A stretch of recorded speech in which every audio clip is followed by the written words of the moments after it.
Robert untangled a puppy from the phone cable. If only he could untangle his life as easily. He returned the cable to the UFO phone. He was fire selling his sci-fi collection after the divorce. Every sale was a funeral. 12:30 a.m. Robert laid awake in bed. Huge electrical sparks crackled in the middle of the studio apartment. A sphere of light warped into the electrical field. A boy's voice echoed in the sphere. But communicate across space and time. Robert shouted over the chaos. What's happening? I'm sorry. I'm so scared. Please help. What's wrong? Who are you? But the sphere vanished. Everything was still. It was 12:34. Robert searched online for information about what happened the rest of the night. That day, he sold the rest of his sci-fi collection as one large lot. Without the comfort of his collection, he felt truly alone.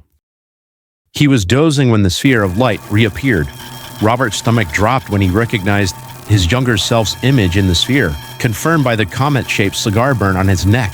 However, Robert couldn't remember something as earth-shattering as speaking to his older self, but he remembered his younger self was living through a traumatic time. Just after Mom's death, he had mental blocks for most of that time. Little Robbie said the Chrono communicator was shutting down, but he would communicate again when he snuck back into his stepdad's research facility. The sphere vanished at 12:34 a.m. 12:30 the next night, Robert positioned his phone to record. But when he watched the video, he didn't see the sphere or Robbie's face. He only saw himself speaking to thin air.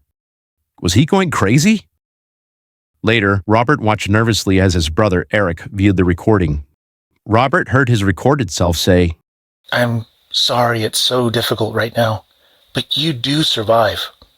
I'm living proof. You did a great job. Eric said, Yeah, your inner child would use sci-fi to communicate with you. You always loved sci-fi. Inner child. Robert's eyes widened at Eric's wisdom. He realized he already survived the most traumatic time in his life. His current life wasn't as tangled as he thought. That was Chrono Communication, a StoryBurst by Wayne Brandenburg, inspired by Caesar's prompt, I can't even hear him. Thanks, Caesar. Leave a comment with a 5-word prompt. You might inspire a future StoryBurst.